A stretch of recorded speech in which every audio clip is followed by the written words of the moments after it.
काम लूंगा, लेकिन सब ऐसे बैठ जाओ। अपन पंचायत में बैठे, पंचायत में खड़े नहीं होते, बैठते हैं। बैठो, इधर आ जाओ, बैठ जाओ। जितने मर्द है सब बैठ जाओ।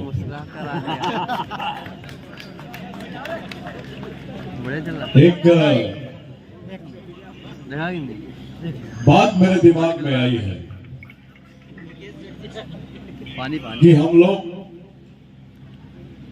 पूरे लोग एक महापंचायत के रूप में समाज में बैठे हैं। काय के लिए बैठे हैं? कोई ताली वाली नहीं बजाएगा। क्यों बैठे हैं? क्या कारण है आप लोग बैठे हैं? ये बैठक रख के आप लोग क्या साबित करना चाहते हो? इतनी मेहनत, इतना पैसा लगा के तुम लोग इतने दूर दूर से आए हो, क्या लेके जाओगे यहां से? क्या करना है तुमको? या गोरकू भाई है, या गोंड भाई है, भील भाई है, वारेला है, बिलाला है, या बाबा साहब अम्बेडकर के चाहने वाले लोग बैठे हैं, या महात्मा फुले के साहू महाराज के चाहने वाले लोग बैठे हैं।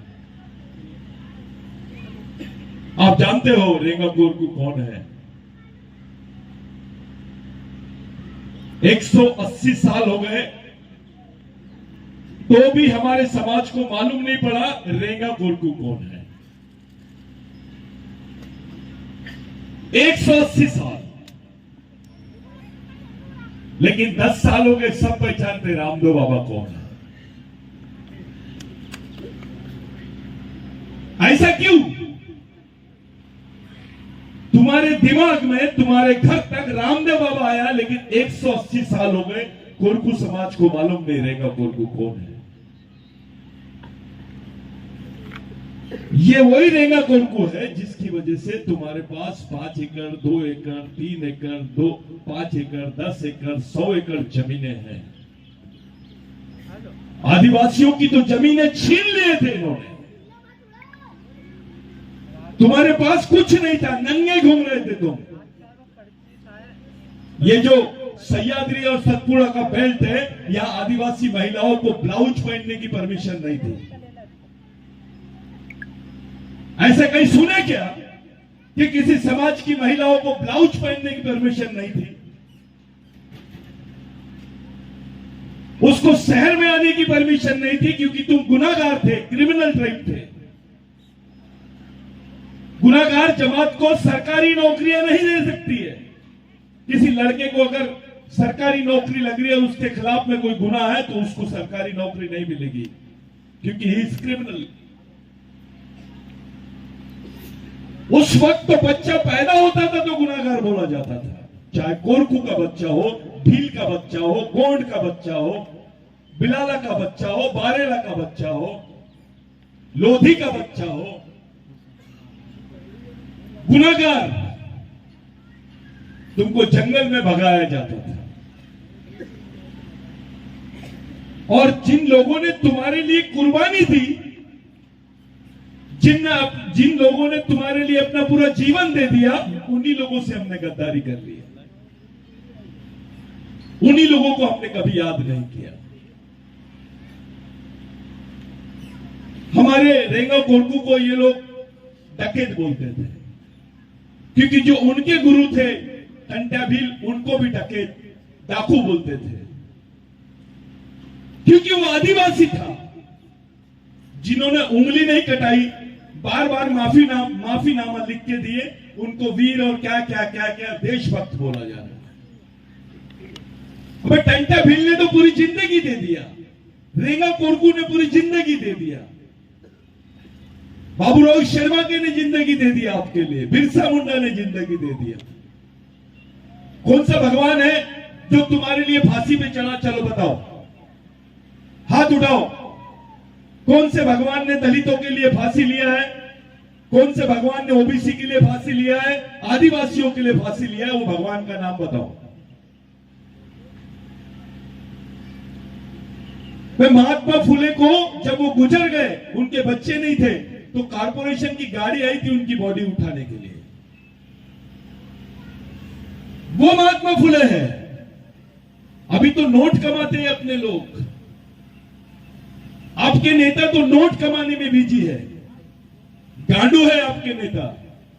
जब उसको पता चल रहा है उसकी बहन को नंगा करके घुमाया जा रहा है प्रदेश में, ऐसा खचीट के मारा जा रहा है, आपका नेता कुछ नहीं बोलता है।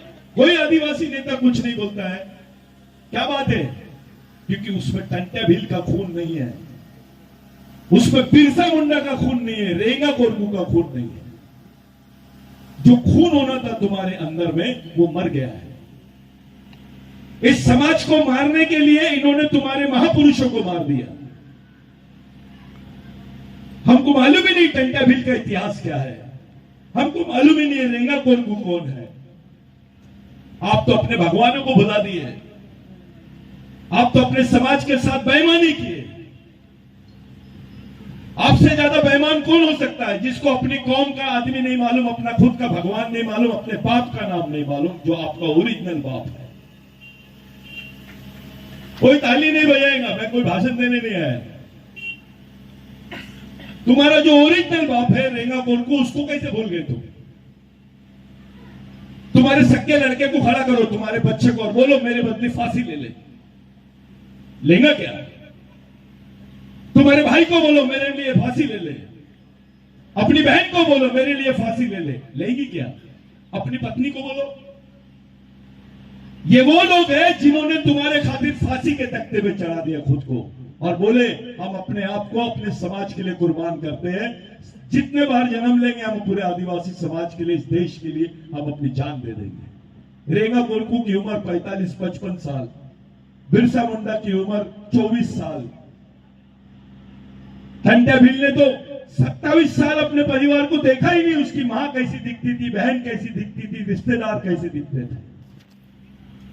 जब उसको फांसी दे रहे थे टंट्या भील को, पूछे कि तुम्हारी आखिरी इच्छा क्या है, तुम्हारे घर के रिश्तेदारों से मिलना चाहते क्या? टंट्या भील ने बोला नहीं, मैं तो 27 साल से अपने घर के लोगों को नहीं देखा, लेकिन जिनको देखकर मैंने लड़ाई शुरू किया इतने साल, मैं वही मेरे भगवान है, मेरा समाज ही मेरा भगवान है। मैं उसी को देख के मरना चाहता हूं। मेरे आखिरी बार मेरे समाज के दर्शन करा दो। कौन बोलता है? कौन बोलेगा? कोई शंकराचार्य बोला है आदिवासियों के लिए? किसी ने बोला है? तुम्हारे भगवानों को तुम भूल गए। ये ओरिजिनल भगवान है, डुप्लीकेट नहीं। तुमको कौन सा भगवान ने जमीन दिया? थोड़ा घर जाके अपने बच्चे के सर पे हाथ रखो और पूछो, सोचो कि तुमको जमीन किसने दिया, तुमको पहचान किसने दिया, तुम किसकी औलाद हो, तुम्हारे खून किसका खून है? बेईमान खून है क्या? सारा डरता है अपना नेता टंट्या भील का फोटो लगाने के लिए, रेंगा कोरकू का फोटो लगाने के लिए। अबे उन्होंने तेरे लिए जान दी, अगर वो नहीं होते तो तेरे को देश में कोई आदिवासी नहीं बोलता। इस देश में ब्राह्मण होना बड़ी बात नहीं है, इस देश में मुस्लिम होना बड़ी बात नहीं है, इस देश में क्रिश्चियन होना बड़ी बात नहीं है। इस देश में बड़ी बात है आदिवासी होना, इस देश का मालिक होना। जिस समय एक लंगोटी वाला आदमी, नंगे बदन का आदमी इस देश के राष्ट्रपति प्रधानमंत्री के सामने खड़े होता है और बोलता है मैं इस देश का मालिक हूं। तू प्रधानमंत्री हो सकता है, तू राष्ट्रपति हो सकता है, लेकिन मैं देश का मालिक हूं। वो पहचान है आपकी। जाओ, अगर आपको किसी आपके बच्चे की जिंदगी कोई बाबा बना सकता है तो उसके पीछे चले जाओ। इतनी बेईमानी तो मत करो। जिन्होंने तुम्हारा नाम लिए, तुम्हारे लिए पूरी जिंदगी दे दिए, एक ये नेता है और आज के वर्तमान के अपने नेता, इनको नोट कमाने से फुर्सत नहीं है। इनके लिए समाज बड़ी चीज नहीं है, पार्टी बड़ी बात है। नेता बड़ा की पार्टी कि समाज बड़ा है? तो उस समाज को जिंदा रखने के लिए तुमने क्या किया ये बताओ। यहां कोरकू बहुत ज्यादा बैठे हैं। तुम्हारे बच्चे ने पूछा कि मैं इस देश में कौन हूं, मेरा वंश कहां है, मैं कौन से वंश का आदमी हूं, मेरे दोस्त कौन है, मेरे भाई कौन है, मेरा दुश्मन कौन है? कौन सी किताब दोगे उसके हाथ में?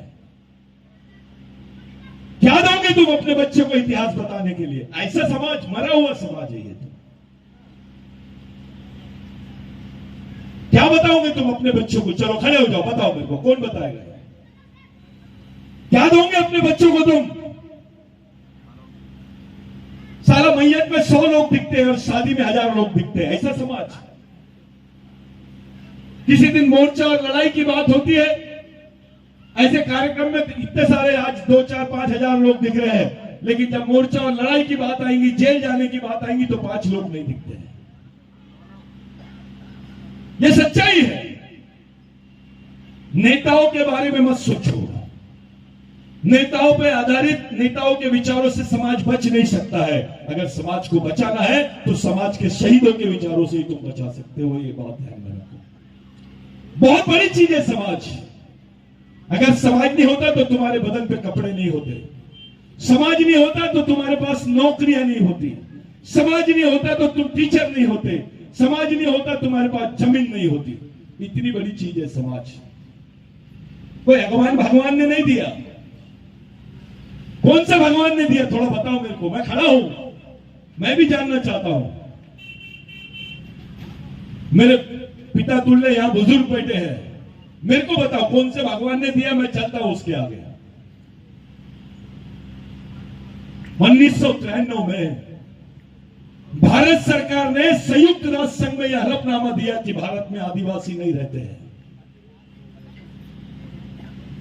भारत सरकार बोलती है कि भारत में आदिवासी नहीं रहते हैं। इसका मतलब यह है कि आदिवासी भारत के नागरिक नहीं है। क्या कर रहे थे आपके गांडू नेता? क्या कर रहे थे? पार्लियामेंट में क्या कर रहे थे? विधानसभा में क्या कर रहे थे? वे नेता किसका है तू? तेरे तो बच्चे का ही भविष्य खत्म कर दिए। तुमको मारे नहीं, तुमको पता भी नहीं चला, तुम्हारा गला काट दिए। अब तो तुम आदिवासी भी नहीं रहोगे, तब क्या कर लोगे? क्या कर लेगा भील? क्या कर लेगा कोरकू? क्या करेगा गोंड? तुम तो खत्म हो गए हो। क्या बात करते हो तुम? तुम्हारी कौम को बोला जा रहा है भाई भारत में आदिवासी नहीं रहते हैं। इसका दूसरा मतलब होता है आदिवासी भारत के नागरिक नहीं है।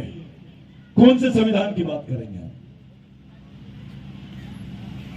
जिस दिन आदिवासी वनवासी हो जाएगा उस दिन यहां का दलित, ओबीसी, मुस्लिम, क्रिश्चियन, अल्पसंख्यक स्वर्गवासी हो जाएंगे। क्योंकि अगर इस देश के ओबीसी को बोलना है कि मैं इस देश का मालिक हूं, तो उसको बताना पड़ेगा मैं आदिवासियों का वंशज हूं। इस देश के दलित भाई को बोलना पड़ेगा कि अगर मैं इस देश का मालिक हूं, तो उसको भी साबित करना पड़ेगा मैं आदिवासियों का वंशज हूं। हम तो सामाजिक रिश्ते भी भूल गए, वंश के रिश्ते भी भूल गए, डीएनए के भी रिश्ते भूल गए, खून के रिश्ते भी भूल गए। मुट्ठी भर लोग आते हमको बताते गणपति दूध पीता है। मुट्ठी भर लोग आके बताते ये बाबा है, ये पूरा करिश्मा कर देता है। चलो उसको बुलाते पूरे आदिवासी लोग, ये आदिवासियों की हालत सही कर दे रहे बाबा, तू ही हमारा भगवान। पागल था क्या टंटा भील? इस देश में 27 साल तक के टंटा भील रेंगा कोरकू ने हथियारबंद लड़ाई लड़े है। हथियारबंद लड़ाई किसी ने नहीं लड़ाई। एक तरफ राजनीतिक संघर्ष था जो शहरों में दिखाई दे रहा था गांधी जी के नेतृत्व में, लेकिन दूसरी तरफ आदिवासियों का जंगली क्षेत्रों में संघर्ष था, जहां केवल एक ही बात थी, इधर से गोली इधर से तीर धनुष, मां मौत ही आखिरी अंजाम था। वो लड़ाई आदिवासियों ने लड़ी है। 70% लड़ाई देश की आदिवासियों ने लड़ी है। उनके हिस्से में क्या आया? भूखमरी, गरीबी, कुपोषण, नक्सलवाद, विस्थापन, डर, बलात्कार, बेरोजगारी। सबसे ज्यादा गरीब आदमी कौन? तो आदिवासी। सबसे ज्यादा जेल में कौन? तो आदिवासी। सबसे ज्यादा गरीब कौन? तो आदिवासी। सबसे ज्यादा बलात्कार किसमें होता? तो आदिवासी। हमारी कौम को गांडू बना रहे हैं। सचिन तेंदुलकर 0 पे आउट होता है तो दर्द होता है उसको, लेकिन अपनी मां बहन को नंगा घुमाते तब दर्द नहीं होता उसको कुछ। या अंबेडकर की फोटो लगा है, बाबा साहब, परम पूज्य बाबा साहब का फोटो लगा है। उस आदमी को मालूम नहीं रहता था उसके बच्चे मर गए, 1-2 महीने बाद उसको पता चलता था, इसलिए वो भगवान बना है। ये ओरिजिनल भगवान है। बिरसा मुंडा तो 24 साल की उम्र में, जब मूंछ की कौम नहीं फूटती है, अपने लड़के चिड़ीमारी करते हैं जींस पहनकर, लड़कियों की तरफ देखते, तब वो पूरी समाज की लड़ाई लड़ रहा था। वो बिरसा मुंडा है। तुमने अपने भगवानों को भुला दिया। तुम्हारे बाल बच्चे को कोई पूछेगा नहीं अगर वो महापुरुषों को याद नहीं करेगा तो। ये लोग आपसे नहीं डरते, ये कोरकू से नहीं डरेंगे, भीलों से नहीं डरेंगे, ये टंटा भील से डरेंगे, रेंगा कोरकू से डरेंगे, बाबा साहब से डरेंगे, संभाजी महाराज से डरेंगे, महात्मा फुले से डरेंगे। तुमसे नहीं डरेंगे। तुम्हारी क्या औकात है? तुम तो सब कुछ भूल रहे हो। मेरे को लगा कि मेरे को ठाकुर दादा ने बुलाया है, दयाराम ठाकुर दादा ने, तो आदिवासी क्षेत्र है, यहां पर रेंगा कोरकू की मूर्ति होगी, सब लोग एक जगह बैठे होंगे, ये किसी की जगह होगी, समाज ने जगह ले लिया होगा, ये समाज की जगह होंगी।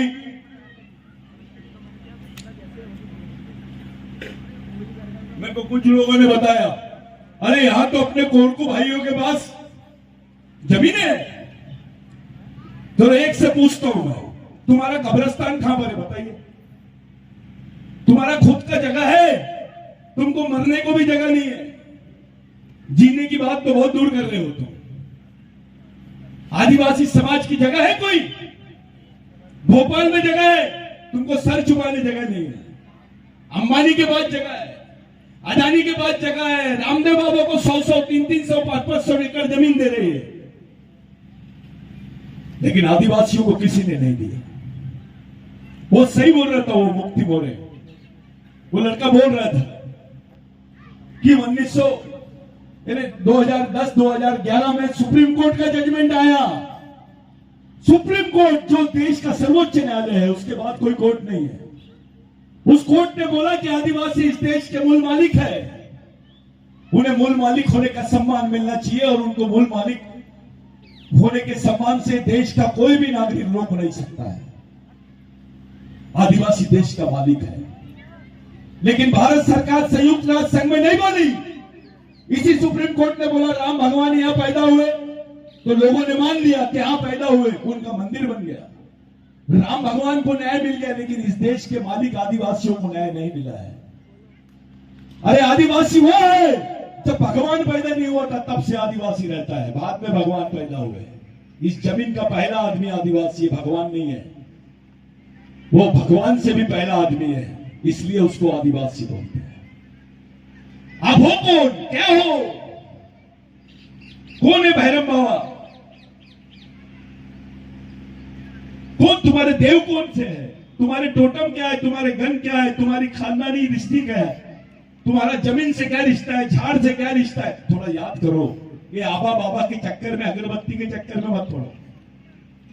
अभी लड़ाई चालू है, अपने लड़कों को सिखाया जा रहा है। अबे लड़ाई के मैदान में खड़ा है, अगरबत्ती लगाएगा तो बचेगा क्या? जहां तो लड़ना पड़ेगा तेरे को। और लड़ाई करने के लिए दिमाग सतर्क होना चाहिए, गांडू नहीं होना आदमी। कंटेबिल ने बोला था, जो अपने भाई को नहीं पहचान सकता वो दुश्मन को नहीं पहचान सकता, जो दुश्मन को नहीं पहचान सकता वो आदमी मेरी नजर में गांडू है। तुम्हारे भाई कौन है? ये कोरकू अलग भाग रहा है, भील अलग भाग रहा है, गोंड अलग भाग रहा है, वो ओबीसी अलग भाग रहा है, एससी अलग भाग रहा है। ये ऐसी हालत तुम्हारी क्यों हो रही है? क्योंकि तुम महापुरुषों के विचारों पे नहीं चल रहे, नेताओं के विचारों पे चल रहे हैं। एक नेता बनाओगे तुम तो 5 साल काम देगा, लेकिन एक सच्चा सामाजिक कार्यकर्ता बनाओगे तो जिंदगी भर समाज के लिए काम करेगा। ये ताकत तैयार करो। मुस्लिम समाज जिंदा है क्योंकि उनके सामने मिशन है, क्रिश्चियन समाज जिंदा है क्योंकि उनके सामने मिशन है, ब्राह्मण समाज जिंदा है क्योंकि उनके सामने मिशन है। आदिवासी कैसे जिंदा रहेगा? उसके सामने कोई मिशन नहीं है। दलितों के पास तो भी बाबा साहब ने बौद्धिज्म दे के गया। ओबीसी के पास क्या है? ओबीसी को तो महात्मा फुले का नाम लो तो बुखार आ जाता है उसको, उसके 36 कोटि देवता खतरे में आ जाते हैं। ये प्रॉब्लम है। हम कर क्या रहे हैं, हमारी आने वाली पीढ़ी के लिए क्या करेंगे? हम तो ऐसी बेमौत जिंदगी जी रहे हैं, हमारा बच्चा जीना चाहिए क्या? उसके लिए क्या कर रहे हैं हम? ये मरी हुई कौम तय नहीं करती, जिंदा कौम तय करती है। वो मुख्यमंत्री जी शिवराज मामा बोल रहे थे, वो शिवराज मामा असली मामा नहीं है, टंटे मामा असली मामा है, वो तो नकली मामा है। वो तो पुण्यतिथि के दिन, उनके शहीद दिन के दिन बीजेपी के लोग, आरएसएस के लोग वहां नाच रहे थे कि अच्छा हो गया, मर गया, रेंगा कुरकू मर गया, अच्छा हो गया, टंटा भील मर गया, अच्छा हो गया। अबे वो रेंगा कुरकू नहीं है, भगवान रेंगा कुरकू है, टंटा भील नहीं, भगवान टंटा भील है। उसको इज्जत दो, वो भगवान से बड़ा है आदिवासियों के लिए। भगवान बिरसा मुंडा है। बाबा साहब को भगवान समझो, तुम महात्मा फुले को भगवान समझो, जिन्होंने तुम्हारे लिए कुछ किया है। तुम अपने बच्चों को कैसे, कौन से समाज में रखना चाहते हो? क्या करोगे? ये बच्चियां खड़ी है, इनको कहां ले जाओगे? तुम क्या दोगे उनके हाथ में? चलो बताओ, कौन सी पढ़ाई पढ़ाओगे? तुम रामायण दोगे, महाभारत दोगे? वो ठाकुर दादा ने बोला संविधान की किताब अपने घरों में रहना चाहिए। अरे वो संविधान की किताब तब रखेगा ना जब संविधान समझेगा। आदिवासी तो वो है जिसको मालूम नहीं देश का राष्ट्रपति कौन है। दुनिया का सबसे ज्यादा गरीब आदिवासी है, काला हांडी में मिला ओडिशा में, जो रोज ₹1.40 कमाता है। सबसे ज्यादा गरीब, दुनिया का सबसे ज्यादा गरीब आदमी काला हांडी में मिला ओडिशा के, ₹1.40। अबे ₹1.40 में तो कैडबरी चॉकलेट नहीं आती, रोटी कहां से आएगी? जो चावल जानवर नहीं खाता वो चावल आदिवासी क्षेत्रों में दे रहे हैं, फुकट में बांटो। जो गेहूं, तुम अच्छे घोड़े के पास जाओ, वो गेहूं की रोटी लो और एक बड़े घर के कुत्ते को दो, सूंघेगा और खाना नहीं खाएगा। बोल क्या रहे? खूब मुफ्त में राशन दे रहे हैं। तेरे बाप का है क्या? किसको देना राशन? मालिक को भीख दे रहे हैं। यहां से आधे से ज्यादा हर एक घर के बाद में एक जो घर मिलता है वहां मजदूर रहता है, वो मजदूर कोई और नहीं, आदिवासी है। मध्य प्रदेश को मजदूरों का बाजार बोलते हैं, इसको लेबर्स मार्केट बोलते हैं। वर्ल्ड का सबसे बड़ा लेबर मार्केट मध्य प्रदेश में है। मध्य प्रदेश का ही मजदूर यहां से मद्रास में जाके काम करता है, यहां से बॉम्बे में जाके काम करता है, बेंगलोर में, दिल्ली में जाके काम करता है। हर एक घर के बाद, एक आदमी के बाद दूसरा आदमी मजदूर है। यहां तुम्हारे यहां नौकरी नहीं है, तुम्हारा आरक्षण खत्म, अब तो सब खत्म दिखाई दे रहा है। तुम्हारे बच्चे पढ़ने के बाद भी नौकरी नहीं रहेगी, काम क्या करेगा? सोच क्या रहे हो तुम? कहां जाएगा वो? जमीन के टुकड़े हो जाएंगे, 3 भाइयों में 5 एकड़ बढ़ जाएंगे, 1-1 एकड़ में क्या कर लेगा वो? अपनी कब्रिस्तान बनाएगा? किधर देख रहे हैं? दुनिया किधर जा रही है, हम किधर जा रहे हैं? हम अपने समाज के बारे में नहीं सोच रहे, बच्चों के बारे में नहीं सोच रहे। सरकार क्या सरकार लगाया है? पूरे मध्य प्रदेश में 32 से 34% आदिवासी है। केवल आदिवासियों का सामाजिक गठबंधन भी हो गया ना तो गवर्नमेंट गिर जाएगी। कोई राजनीतिक गठबंधन नहीं होना, ओबीसी, एससी और यहां का आदिवासी सामाजिक गठबंधन कर लो, राजनीतिक गठबंधन नहीं। और बोल दो कि भैया इनको निपटा दो, खत्म हो गया मामला। बचता क्या है? लेकिन करेगा कौन? सामाजिक गठबंधन की बात समझाने वाले लोग कहां हैं? सब तो राजनीतिक गठबंधन की बात करते हैं। अभी अपने कोरकू समाज में बहुत पढ़े लिखे लोग दिख रहे हैं, गोंड समाज में दिख रहे हैं, भील में दिख रहे हैं, बिलाला में दिख रहे, बारेला में दिख रहे हैं। ये जो पीला झंडा लगाया है, ये भी नहीं मालूम आपको आपका है कि नहीं है। आपको कुछ भी नहीं मालूम। आपके घरों में तो भगवे भी लगा देते हैं, आपके घरों में तो लाल लगा देता है, जिसकी इच्छा होती है हरा लगा देता है, जिसकी इच्छा होती है काला लगा देता है। तुम्हारे आदिवासी समाज ने तय किया क्या तुम्हारा कौन सा झंडा होना चाहिए पूरे देश के आदिवासियों को? तुम एक जगह कैसे आएंगे इसके बारे में कुछ किए क्या? एक साथ रह के कैसे लड़ेंगे इसके बारे में सोचे क्या? पूरे लड़कों को गांडू बना रहे हैं। रोज दिन भर उनके दिमाग में टीवी, मोबाइल, इसके सिवा बच्चा कुछ नहीं सोचता। उसको समाज यानी क्या कुछ समझता ही नहीं। आधे से ज्यादा लोग समाज कार्य तो व्हाट्सएप पे कर रहे हैं, मोबाइल पे कार्यक्रम चालू है, बहुत चालू है। भाव बोले मोबाइल फ्रेंड बना लिया। अबे तेरे को मालूम है दूसरे का नाम क्या है? देखा है उसको? ये तो ऐसा हो गया कि दुश्मन के कारखाने से बंदूक खरीद कर दुश्मन के खिलाफ लड़ने की तैयारी कर रहे हो। दुश्मन पागल है क्या कि खुद को मारने के लिए तुमको बंदूक देगा, बेटा गोली निकाल देगा वो। अब तो तुम्हारा ही भाई दुश्मन की सेना का सेनापति है, किससे लड़ोगे तुम? आज के तारीख में जो मध्य प्रदेश की समस्या है, ये मध्य प्रदेश में आदिवासियों की आखिरी जनरेशन है, ओबीसी की आखिरी जनरेशन है, दलितों की आखिरी जनरेशन है। याद रखो, ये हमारी अंतिम पीढ़ी द्वारा अंतिम पीढ़ी को बचाने के लिए लड़ी जाने वाली अंतिम लड़ाई है। अगर ये लड़ाई तुम हार गए तो मध्य प्रदेश में तुमको कोई नहीं पूछेगा, भीख मांगते रहोगे आप। अबे पार्टी के बारे में सोचना छोड़, नेता के बारे में सोचना छोड़, पहले समाज के बारे में सोच, अपने बच्चे के बारे में सोच, अपने आने वाली पीढ़ी के बारे में सोच। इस तरह से लालच में आके अपनी कौम को बेच देना, ये गांडूगिरी है, ये बेईमानी है, गद्दारी है। अपनी कौम को मत बेचो, अपने समाज को मत बेचो। क्या हालत है मध्य प्रदेश की? जो आदिवासी की जमीन के पास से नहर जा रही थी, अब वो पावर प्लांट को डाइवर्ट कर दिए। 20 एकड़ जमीन है, लेकिन नागपुर में आके मजदूरी करता है वो। मजदूरी से पैसे नहीं मिलते तो मंदिर के सामने भीख मांग रहा है।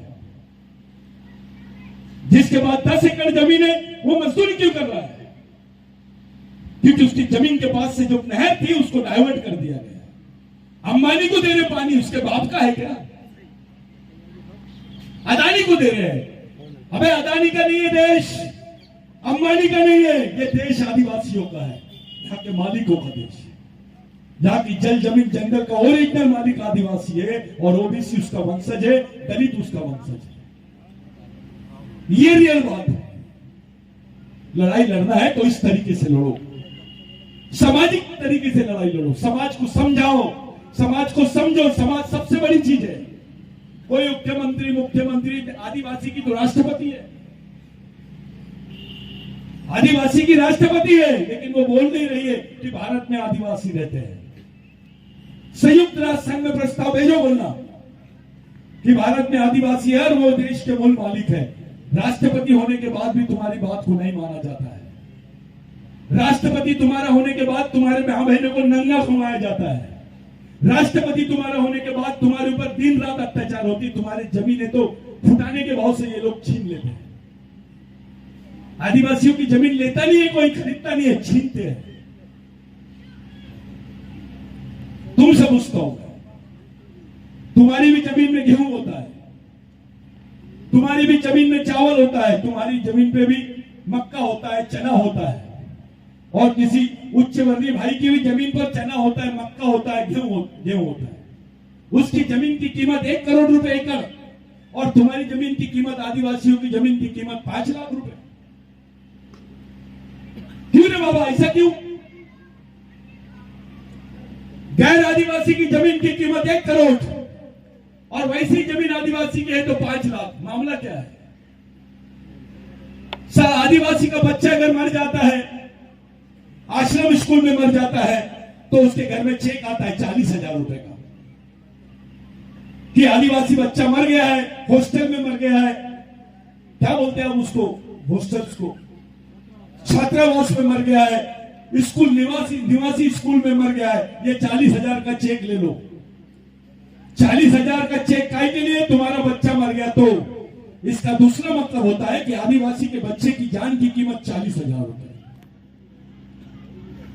अब ईद का बकरा 1 लाख रुपए में बिकता है, तुम्हारे बच्चे की जान की कीमत सरकार 40,000 रुपए लगा रही है। क्या हालत होगी तुम्हारी? तुम्हारे गांडू नेता क्या कर रहे हैं? क्यों नहीं बात कर रहे हैं? कौन सी लड़ाई लड़ रहे हैं वो? क्यों उनको विधायक बनाए तुमने? क्यों मंत्री बनाए?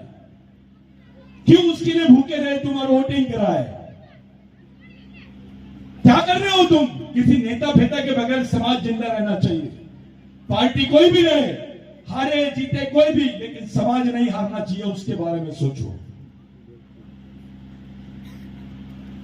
बिरसा मुंडा ने बोला था कि समाज आर्थिक रूप से गरीब रहना चलेगा, लेकिन विचारों से गरीब नहीं रहना चाहिए। जो विचारों से गरीब रहता है वो गुलाम पैदा होता है, गुलाम ही मर जाता है। हमारी वैचारिक गुलामी आ गई है। हम लोग सोच नहीं पा रहे हैं, समझ नहीं पा रहे हैं कि हमारा दोस्त कौन है, दुश्मन कौन है। दलित भटक रहा है, ओबीसी भटक रहा है। सबसे ज्यादा मंदिरों का ठेका ओबीसी की तरफ है। मंदिर बनाने वाला ओबीसी, लेकिन उसका माल खाने वाला दूसरा आदमी। देखो मंदिरों की हालत कैसी होगी। हनुमान जी की हालत देखो आप। हनुमान जी दुबला और पंडित मोटा दिखता है, वो उससे ज्यादा स्मार्ट दिखता है।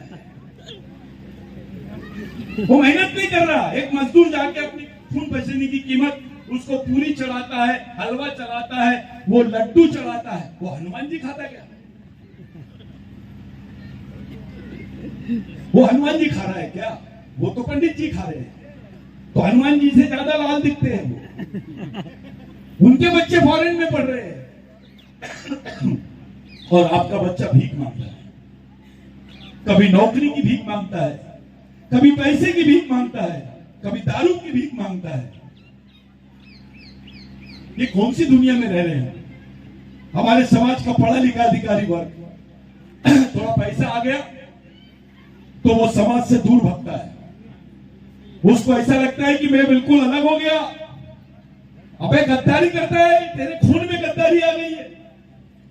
अबे तू समाज का हेडमैन नहीं, समाज का डेडमैन है।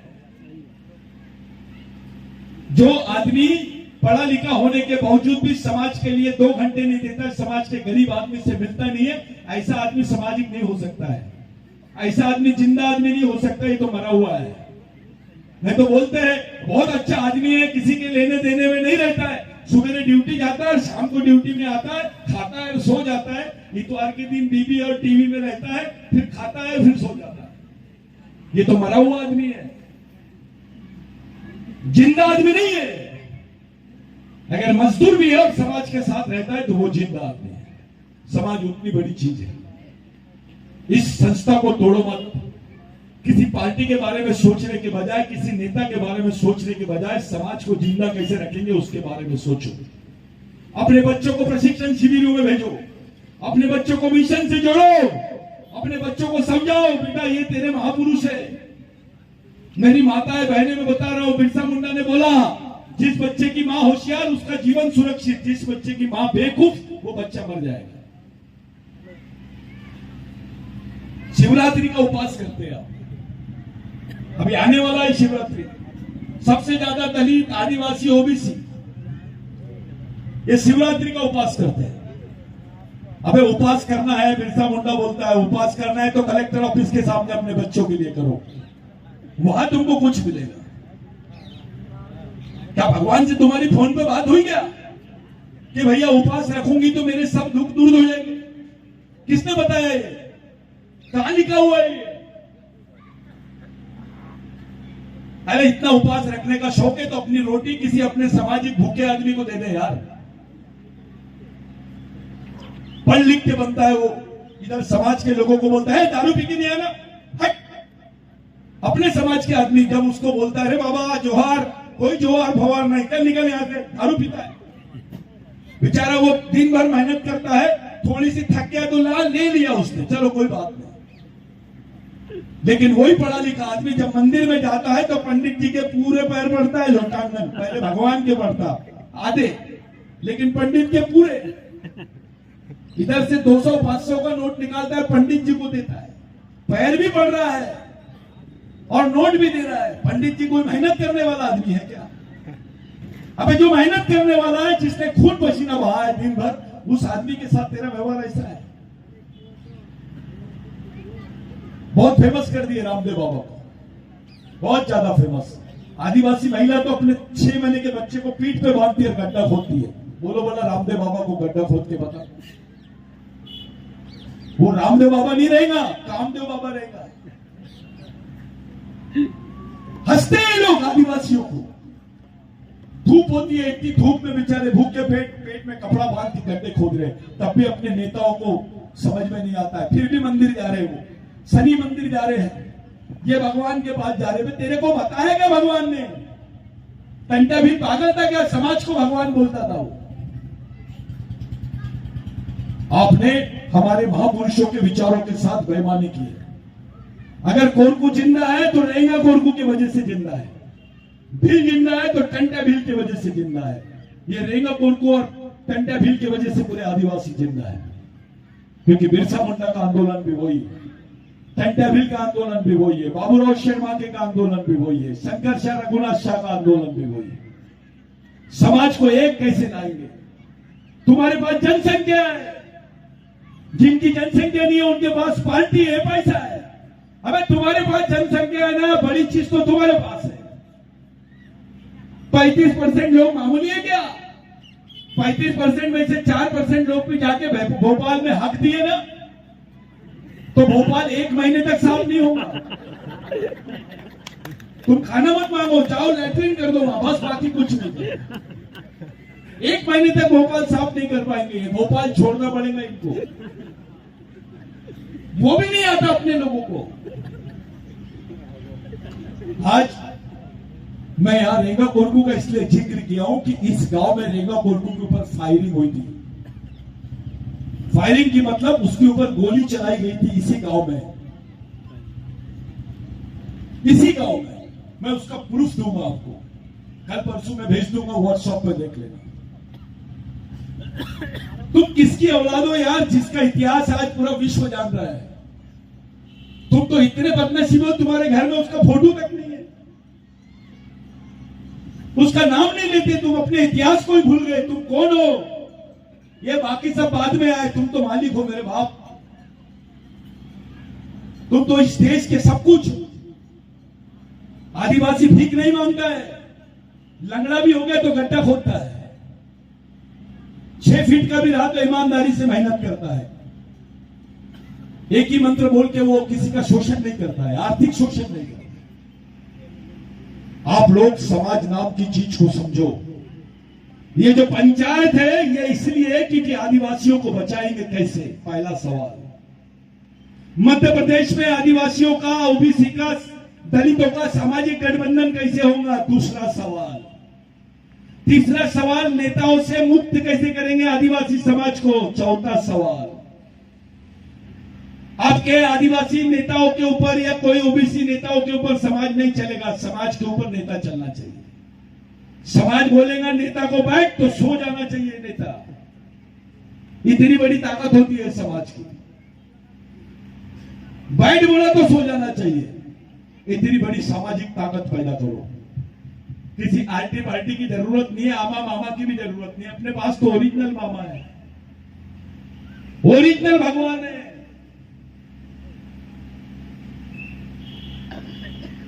तो आपने गद्दारी की रहे समाज के साथ, मानो 180 साल बाद भी नहीं मालूम हमको रेंगा कोरकू कौन है। ये बहुत बड़ी गलती है। अगर हमको 180 साल पहले पता चल जाता रेंगा कोरकू हमारा बाप है, तो आज विश्व के सबसे वजनदार लोग रहते हैं आदिवासी। पूरे भारत में सबसे ज्यादा आदिवासी मध्य प्रदेश में रहते हैं। सबसे ज्यादा लोक संख्या आदिवासियों की मध्य प्रदेश में है और सबसे ज्यादा बेवकूफ आदिवासी मध्य प्रदेश में है। कोरकू गोंड से बात नहीं करता, कोरकू और गोंड भील से बात नहीं करते, ये लोग दलितों से बात नहीं करते, दलित इनसे बात नहीं करता, सब मिलकर ओबीसी से बात नहीं करते। इतने बुद्धिमान लोग तो नहीं देखा मैंने। अरे इस जमीन पर मध्य प्रदेश में बाबा साहब का जन्म हुआ है, मऊ में हुआ है, वही टंटा भील का पाताल पानी है। इस जगह पर ऐसे ऐसे ओबीसी नेता है। हमारी महारानी लोधी, अवंतीबाई लोधी, याद रखो, अवंतीबाई लोधी रानी जो बोलते हैं उसको रानी किसने बनाया? लोधियों ने नहीं बनाया, ओबीसी ने नहीं बनाया, आदिवासियों ने बनाया। वो मंडल से बनी। राज्य आदिवासियों का, जमीन आदिवासियों की, लोग आदिवासी और रानी ओबीसी। कितना बड़ा सामंजस्य होगा, वो चीज को सोचो। या तो भगवान शिव को भी नहीं छोड़े, उसका भी वातावरण खराब कर दिए। उसको महादेव बोलता था आदिवासी, ओबीसी महादेव बोलता था उसको। जब वो आदिवासी भाषा में, प्राकृत भाषा में जो उसका उल्लेख होता था, तो हम लोग शंकर भगवान को महादेव, देवों का देव महादेव, महाकाल नहीं बोलते थे हम। इन्होंने काल समझे उसको, काल यानी संकट। अबे वो काल नहीं है, गॉड ऑफ गॉड है, महादेव है वो। लेकिन इन्होंने उसके साथ छल किए, ब्रह्मा विष्णु महेश तीसरे नंबर का भगवान बना दिए। जो अपने टीम का कैप्टन था उसको तीसरे नंबर पे ला लिए, लास्ट मैन बैटिंग करवा रहे उससे। इन्होंने भगवान शिव को नहीं छोड़ा, तुमको कैसे छोड़ेंगे बे? तुम कौन सी खेत की बोली है? अपनी आने वाली पीढ़ी के लिए ईमानदारी से सोचो। इस महापंचायत का मुख्य उद्देश्य है आदिवासी बचेगा कैसे, हमारा सामाजिक गठबंधन कैसे होगा, आने वाले समय में समाज को कैसे चलाएंगे, हम लोग अपना राज्य, सामाजिक राज्य यहां स्थापित कैसे करेंगे, मध्य प्रदेश में आदिवासियों की सामाजिक सत्ता, ओबीसी की सामाजिक सत्ता, दलितों की सामाजिक सत्ता कैसे आएंगी, इसमें बात करेंगे। मेरे को लगता है मैंने ज्यादा समय बोल दिया, लेकिन एक बात, एक षड्यंत्र चल रहा है आदिवासियों के साथ। शादी करवा रहे हैं मामा जी, शादी करवा रहे हैं, शादी आदिवासी की, और उसका जो सर्टिफिकेट मिलता है वो हिंदू मैरिज एक्ट का मिलता है। 5वीं अनुसूची के एरिया में शादी होती है, मुक्ति मोरे 5वीं अनुसूची के एरिया में आदिवासी की शादी होती है, गवर्नमेंट पैसा देती है, और उसका जो मैरिज है वो हिंदू मैरिज एक्ट के तहत करता है। आदिवासी लड़कियों से शादी कर रहे हैं, शादी करते हैं आदिवासी लड़कियों से, उनके नाम से जमीनें लेते हैं, उनके नाम से ग्राम पंचायत पे कब्जा करते हैं, और सब आदिवासी लड़कियां 4-5 साल के बाद में मर जाती है। कोई कुएं में गिरती है, किसी को इलेक्ट्रिक शॉक लगता है, किसी को टीबी होती है, और आधे से ज्यादा को कैंसर होता है। ये रिकॉर्ड है। मध्य प्रदेश में, अकेले मध्य प्रदेश में 16,000 आदिवासी लड़कियां मारी गई है। यही मध्य प्रदेश के अलीराजपुर में हमारे लोग इतने मजबूर हो गए कि अपने बच्चों को बेचने की बात कर रहे हैं। कौन सी कौम है जो खुद की औलाद को बेच रही है? ऐसे बुरे हालात आदिवासियों के क्यों हो गए हैं? थोड़ा सोचो, शांति से सोचो।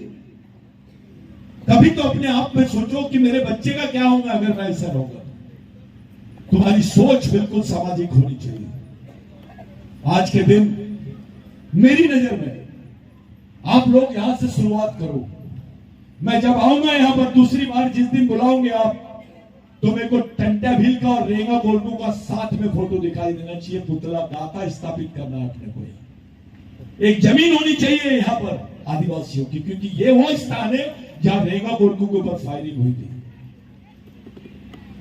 फायरिंग हुई थी, उसको बंदूकों से मारा गया था। क्या गुना था कि वो आदिवासियों के लिए लड़ रहा था, उनकी जमीनों से लड़ रहा था। सब लोग बताते हैं कि भाई आदिवासी लोग अंग्रेजों से लड़ रहे थे। हमें अंग्रेजों के साथ तो लड़ ही रहे थे, जमींदारों के भी खिलाफ लड़ रहे थे, पंडितों के भी खिलाफ लड़ रहे थे, उच्च वर्णियों के भी खिलाफ लड़ रहे थे। एक साथ 3 लोगों से लड़ रहे थे। तो जो लोग इस देश में राष्ट्रभक्ति का दम दे रहे हैं, जो अपने संगठन को राष्ट्र सेवक संगठन बता रहे हैं, उनको पूछो जब आदिवासी यहाँ के उच्च वर्णियों से लड़ रहा था, अंग्रेजों के साथ में कौन थे? इन्होंने अंग्रेजों का साथ क्यों दिया है? आदिवासियों को कोई देशभक्ति में पाठ नहीं पढ़ा सकता है। वह देश हमारा है, मालिक है। 70% लड़ाई लड़े हैं इस देश की। आदिवासी की जमीन का आदिवासी नहीं ले सकता। ये कानून तुम्हारे इनकी वजह से बना है, शहीदों की वजह से। बिरसा मुंडा की देन है। बिरसा मुंडा का आंदोलन क्या है? बाबा साहब तो महाराष्ट्र के भंडारा से इलेक्शन हार गए थे। वही बाबा साहब को पहली बार पश्चिम बंगाल से आदिवासियों ने जिताया। बाबा साहब संविधान सभा के अध्यक्ष बने और भारत का संविधान बनाने का मौका मिला बाबा साहब को, बिरसा मुंडा के आंदोलन की वजह से। बिरसा मुंडा के आंदोलन की वजह से महात्मा गांधी ने प्रेरणा लिया। वो तो साउथ अफ्रीका से आए थे कोट और टाई पहनकर। वो कोट और टाई पहनते थे। एडवोकेट मोहनदास करमचंद गांधी, कांग्रेस का पहला अधिवेशन था रामगढ़ में।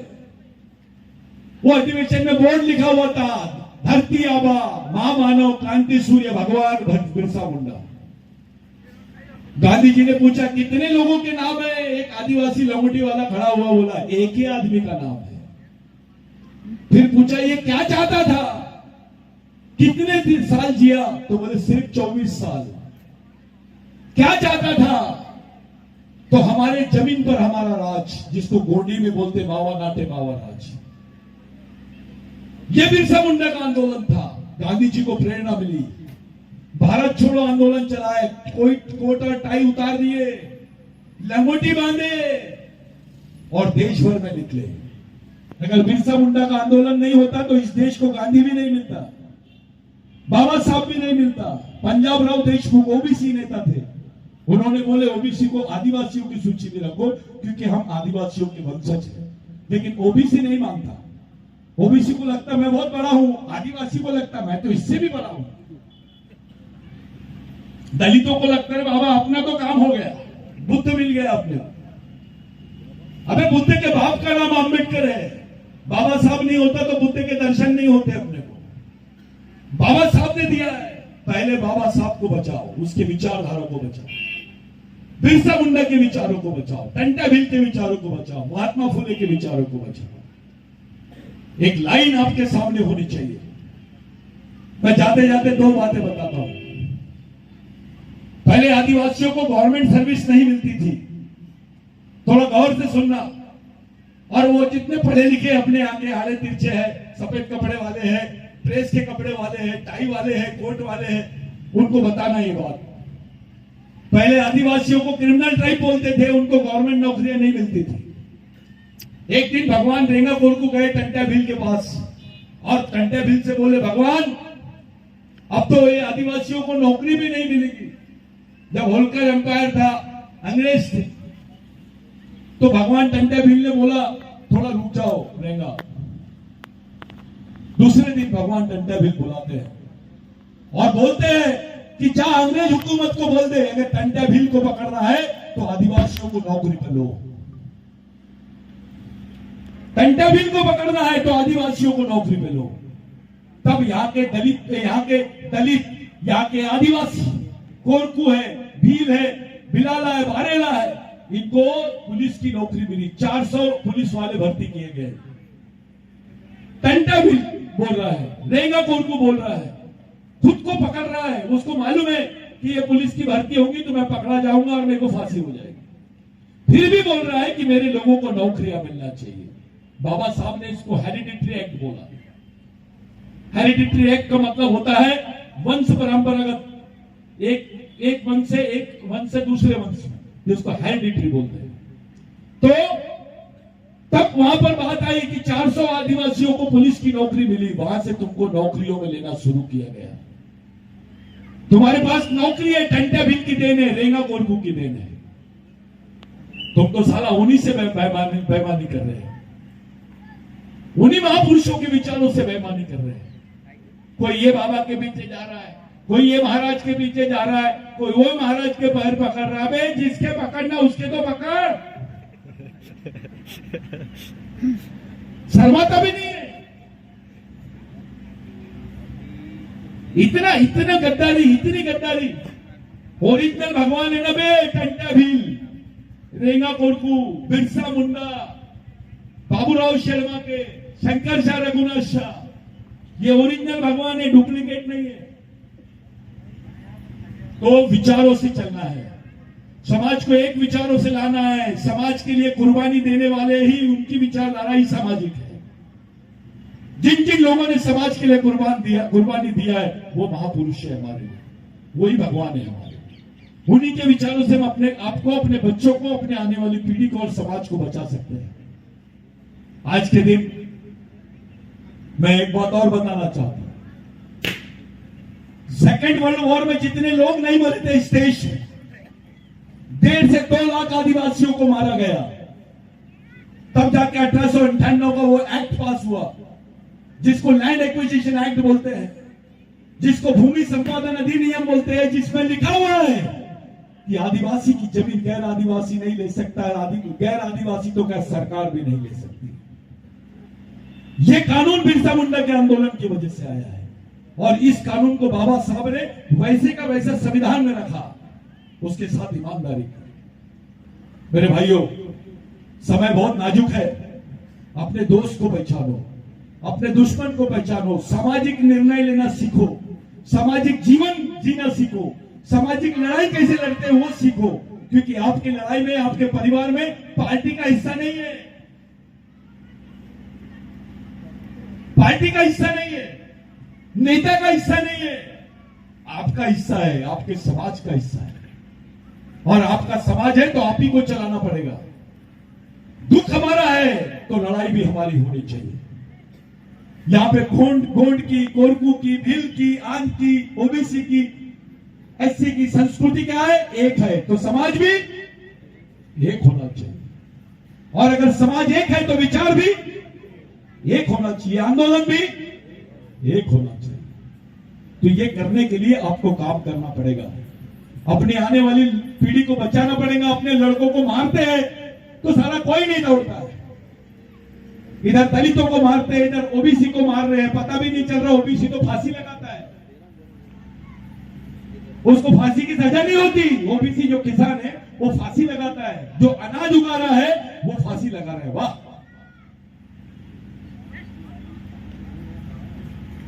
उसको पता भी नहीं चल रहा, बेचारा लगा लेता है फांसी और बोलता है कि सरकार की स्कीम में से मेरे बच्चे को 3 लाख रुपए मिल जाएंगे, 4 लाख मिल जाएंगे। वे मिलेंगे कब? ये जिंदा रहने की स्कीम नहीं है, मरने की स्कीम है। मरने के बाद 4 लाख रुपए मिल रहे, जिंदा है तब 4 लाख नहीं मिल रहे उसको 40,000 नहीं मिल रहे। लाखों करोड़ों रुपए इन्होंने अंबानी और अदानी को दे दिए, लेकिन गरीब आदमी के हिस्से में क्या आया? तुम्हारे घर का 1-2 महीना लाइट का बिल मत भरो, तुम्हारी लाइट कट जाएगी। इनमें लाखों रुपया बैंक का, इनको एक गच्ची भी नहीं पकड़ सकते, इनको कैद भी नहीं कर सकते। देश किस तरफ जा रहा है? क्या कर रहे हैं ये हिंदू है, ये मुसलमान है। अबे भूख लगी है ना, डॉक्टर के पास जाएगा, उसकी जात देखेगा, धर्म देखेगा क्या? डॉक्टर तो डॉक्टर है, इलाज करेगा, रोटी की जात होती क्या? तुम्हारी हालत कैसी है? आदिवासियों की हालत के बारे में सोचो भाई। आदिवासी क्षेत्रों में ये बुखार की गोली नहीं मिलती, लेकिन बंदूक की गोली मिल रही है। 13-13 साल की लड़कियों के हाथ में हथियार है, उनको नक्सलवादी बोला जा रहा है। एक बार हथियार पकड़ ली तो उसका जो आखिरी रिजल्ट है वो मौत है। वहां जाके पूछेंगे कभी कि भैया तू क्यों लड़ रहा है बाबा, क्यों लड़ रही? तेरी उम्र तो पढ़ाई करने की है, हाथ में बंदूक कैसे आई? कौन जाता है? समाज की जवाबदारी कौन ले रहा है? कौन है इस समाज का चालक, पालक और मालक? एक गाड़ी है, उसका भी चालक, पालक और मालक होता है, वैसी समाज है, इसको चलाने वाले लोग कौन है? पालक यानी जी गार्जियन, मालक यानी ओनर, ओ ड्राइवर यानी चालक, डीओडी गार्ड। मालक और चालक यानी गॉड। ये बिरसा मुंडा ने बताया। समाज का पढ़ा लिखा आदमी, समाज का बुद्धिजीवी आदमी, समाज में 2 पैसे कमाने वाला आदमी, वो समाज का भगवान होता है। GOD God. यहां तो उल्टा हो गया, डीओजी डॉग हो गया। जो भगवान था वो कुत्ता बन गया। तुम लोगों को इस समाज को अगर सही में बचाना है तो ईमानदारी से सामाजिक जीवन जीना पड़ेगा। गद्दारी नहीं करनी पड़ेगी अपने कौम के साथ। ईमानदारी से अपनी मेहनत का कुछ पैसा मिशन के लोगों को दो। ईमानदारी से अपने बाल बच्चों को समझाओ, उनको 1 रोटी कम होंगी चलेगा, 1 कपड़ा कम होगा चलेगा, उसको पढ़ाओ।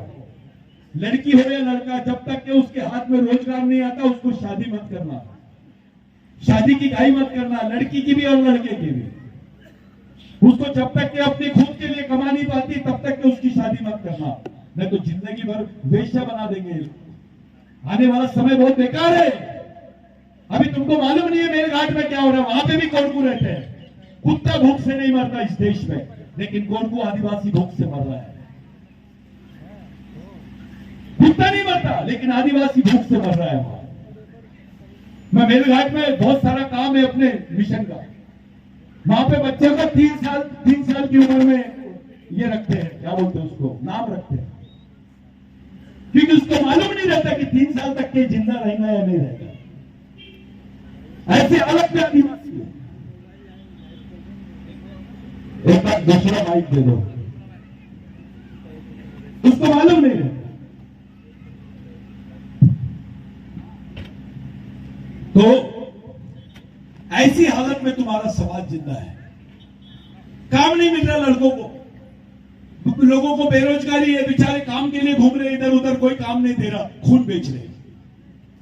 800 रुपए में खून बेचते हैं आदिवासी लोग, और वो 800 रुपए लेके राशन की दुकान से अपने बच्चों को कुछ लेके आते हैं। कोई किडनी बेच रहा है।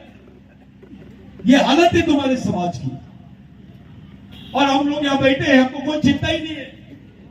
शिवराज मामा के बारे में सोच रहे, कोई मोदी जी के बारे में सोच रहा, कोई राहुल जी के बारे में सोच रहा। भाई पहले समाज के बारे में सोचिए, बाद में सोचेंगे।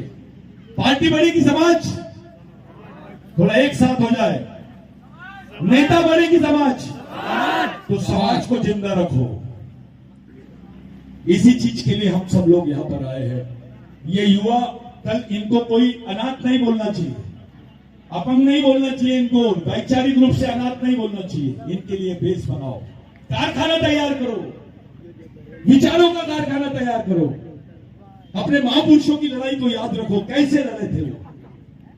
ये सब चीजें अगर आप नहीं करोगे तो आप खुद भी नहीं बचोगे, समाज को भी नहीं बचाओगे, अपने बच्चों को भी नहीं बचा पाओगे। मैं जाते जाते आप लोगों से विनती करता हूं, जिस पवित्र जमीन पर तुम लोग खड़े हैं, यह रेंगा गोरकू की कर्म भूमि है।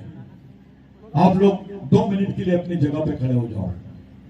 हम उनको याद करेंगे, उसकी कसम खाएंगे कि सही में आप सामाजिक मूवमेंट चलाओगे, समाज से ईमानदारी करोगे, समझदारी करोगे, गद्दारी नहीं करोगे। आप इस समाज को लेके चलोगे, इस समाज के ईमानदारी से हर एक घर से समाज के नाम पे कुछ आना चाहिए, समाज की जमीन खड़े होने चाहिए, ग्राम पंचायत में प्रस्ताव आना चाहिए।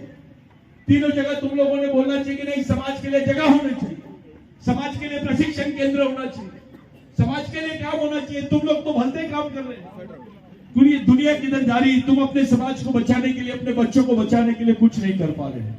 आइए मैडम, यहां खड़े रहो। आज इसके पहले पाताल पानी में 26 तारीख को जब देश का गणतंत्र दिवस रहता है, उसी दिन टंट्या मामा का जन्मदिन रहता है। हमने उसी दिन संयुक्त रूप से भगवान टंट्या भील और भगवान रेंगा गोरकू का जन्मदिन मनाया।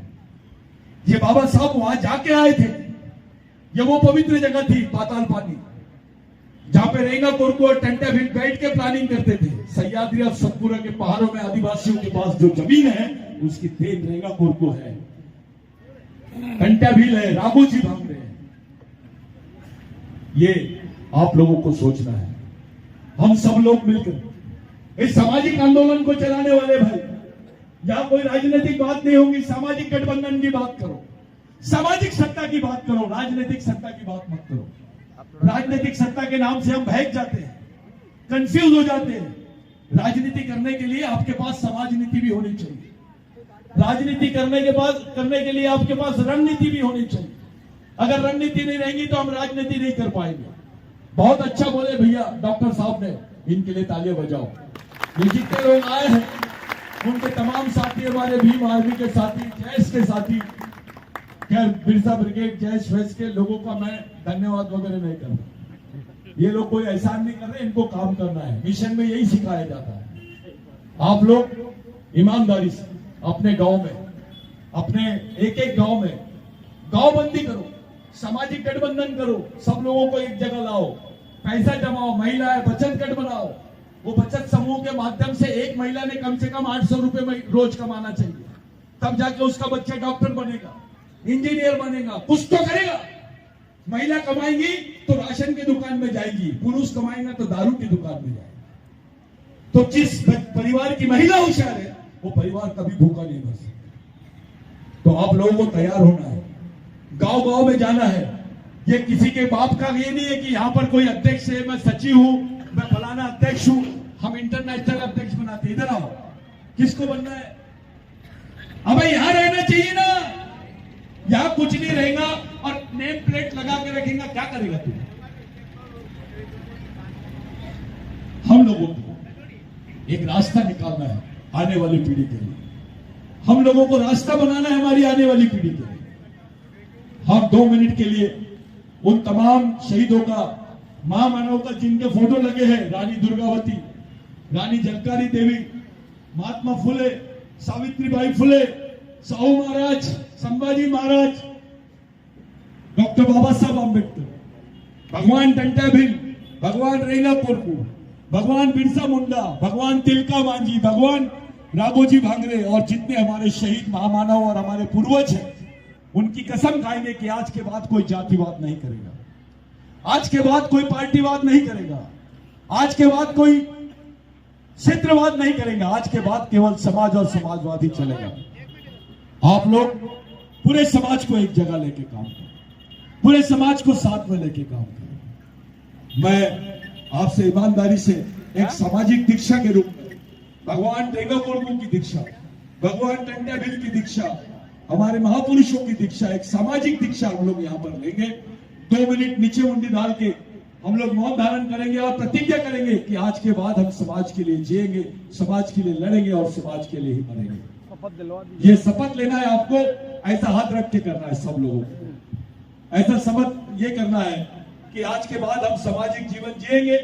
आंख बंद करके बोलना है, बोलो मत, सिर्फ आंख बंद करो और अपने जो लोग हैं उनको साक्षी करके आप लोग मन ही मन प्रतिज्ञा लीजिए कि हम सामाजिक जीवन जिएंगे। आज के बाद कोई जातिवाद नहीं करेगा, आज के बाद कोई व्यक्तिवाद नहीं करेगा, पार्टीवाद नहीं करेगा, समाज और समाजवाद के लिए जिएंगे, एक नए समाज का निर्माण करेंगे, अपने बच्चों के लिए काम करेंगे, उनके भविष्य के बारे में सोचेंगे, अपने युवाओं को, कोई संगठन नहीं, सब एक समाज के लिए काम करेंगे।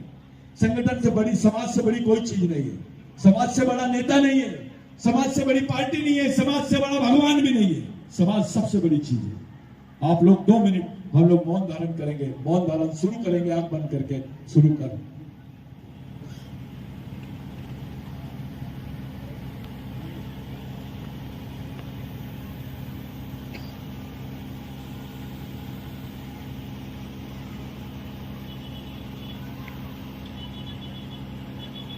इतना ही शांत रह के मिशन के लिए काम करें। मैं कुछ नारे दूंगा यहां से,